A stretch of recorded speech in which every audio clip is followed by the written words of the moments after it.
Hi, welcome to Base Editing with Daisy.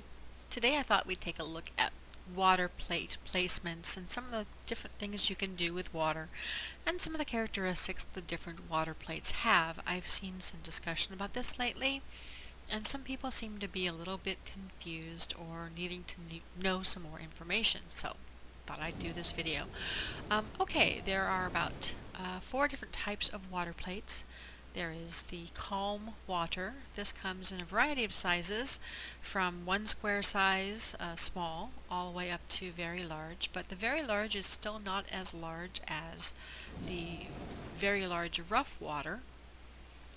Just size comparison here. It's at least twice as big. I'm not good at estimates. And then there's the muddy water, which you can tint to be whatever color you want it to be, basically, but it still will look muddy. And then there is a smooth water, which is the same size and characteristics as the rough water. Now, if you're wanting to make a base that is has as much water on the horizon as possible, you'd want to use the rough or the smooth water because they are the largest, and you can put them out as far as just having a tip on the edge of the base.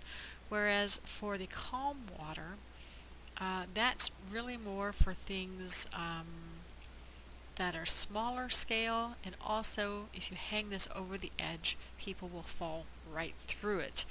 However, and same with the muddy water, it has to have a walkable surface underneath, no deeper than the bottom of the plate of water for it to work. Something that works very, very well is the glass plate. I will show you here.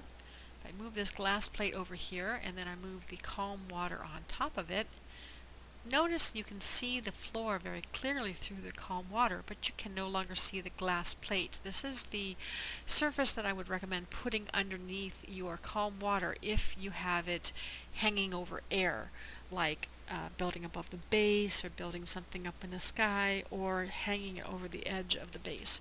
Because otherwise, like I said, people will fall straight through.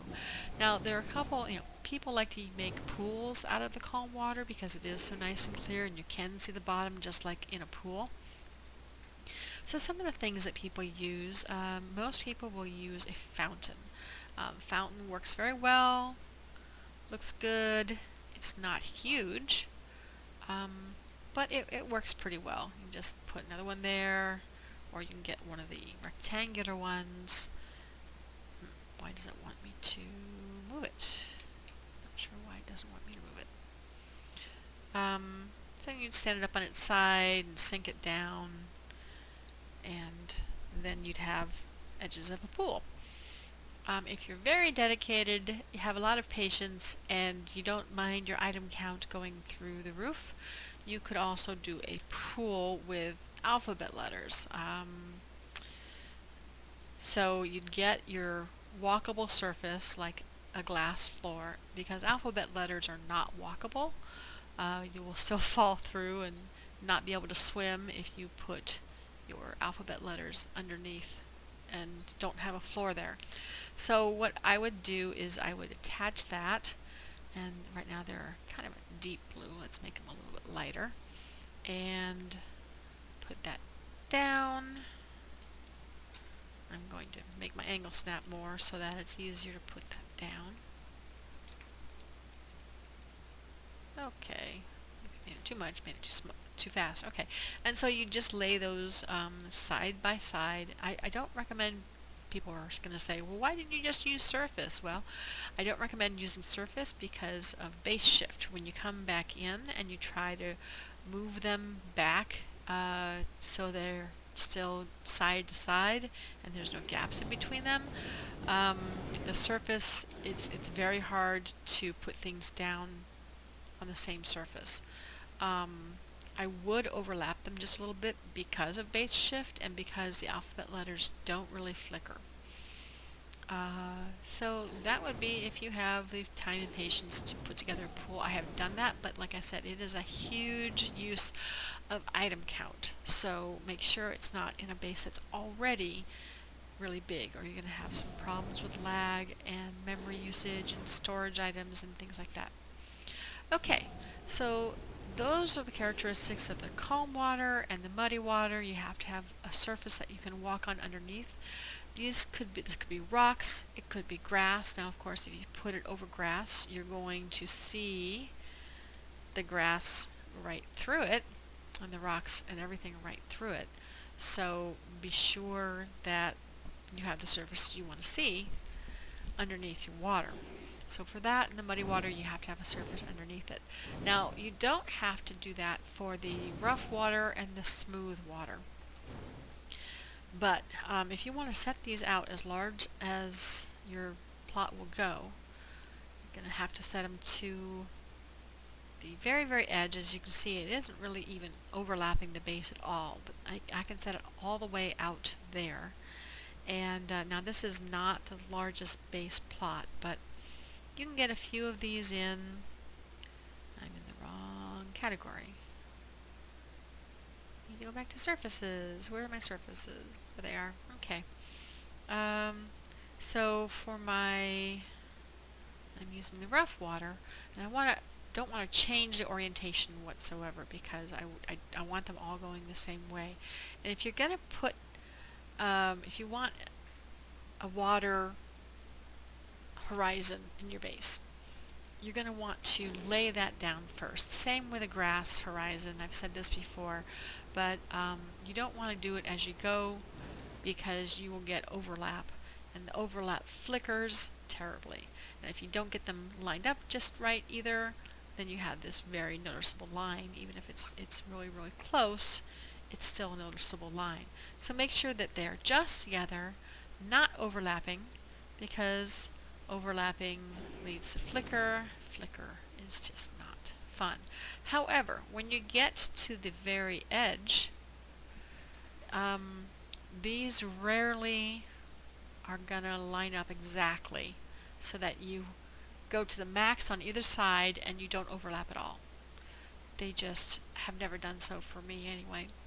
So what do you do in this case? Well, if you recall in past videos, or if you've seen past videos, I've talked about reducing your angle snap down and just tilting it ever so slightly, as small of a tilt as you possibly can. However, when you're talking about an item that is as big as one of these water plates, even a small angle turns into a pretty big deal, and as you can see, there's still some flicker. So what I recommend is, instead of doing that, go to your grid size, disable that, and lift or sink just the smallest amount possible. You saw a slight shift there. When I click off of it, you can see the flicker is gone. Now I do still have a slight line, but the closer you get to that, the harder it is to see. So base shift might reset that. You can always try to reset it again, or sync it instead of lift it. A couple different ways to do it, but in this case I don't really recommend tilting it. So when you finished your first row, I would go back and I would do exactly the same row for the next one, because if you start over here and now you're overlapping over here, you're going to wind up at the end of your base with multiple directions of overlap, and that is just never a good thing. So I would just recommend that you lay it all down on the grid, a grid of 1, and that should set you up nicely to get the plot covered. Okay, and you can swim in these without a floor underneath them. It doesn't matter if they go past the base. It doesn't matter if they're up in the air. They will let you swim and not fall through. You cannot see through them. You cannot see the floor. You cannot see anything. So let me show you a couple other things people have asked about. I already showed you the pool. And that is rivers and lakes. Now, if you're making a river or a lake, realize that you're going to want to have a sunken water bed, because bodies of water are below ground level, right? So if you know you're going to have a lake or a river or something, raise your grass up above the level you're going to have the water at, so that you can have go down and have the water inside of that. So what I've done here is kind of made a little example of a river, and I've lined this with rocks. Now the rocks that I found pretty easy to use were the island rocks. I used small 6, and also I think well, that's an even smaller one. And there's another rock in here, I can't remember which one. There's a small 6 and I think there's a small 5. They had pretty long and pretty flat sides, so I could just angle them, put them up next to the grass, and then I can soften that edge look with some other rocks or some vegetation or something like that. But you want to hide this sort of edge. You don't want to have the gaps like over here. Just make sure that you've got all the edge covered when you are moving your rocks into place. So the rocks that I used again are in the nature category, and there's the nature category past all the plants. And I mean, you can get really huge ones like the large island rocks, but those are very, very large. They do reduce your item count if you want to deal with turning them and moving them into place, but these are the small, and then there are some extra small also.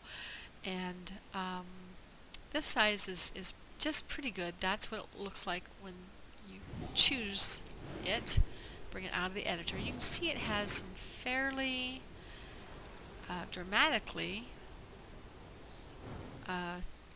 flat sides.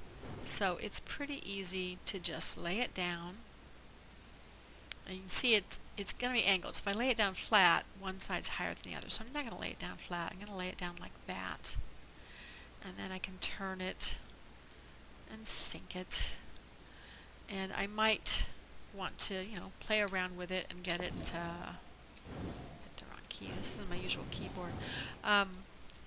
Get it to go where I want it to go and how I want it to go. And I might, move it around a little bit and lift the end so it's not angled anymore. So just, you play with it basically so that it does what you want it to do, where you want it to do it, how you want it to do it, and that's just the power of a base editor.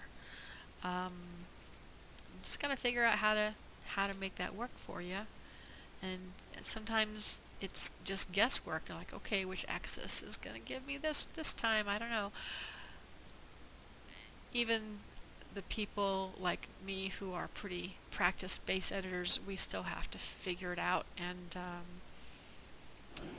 do a little bit of experimentation to try and get the positioning and the look that we want.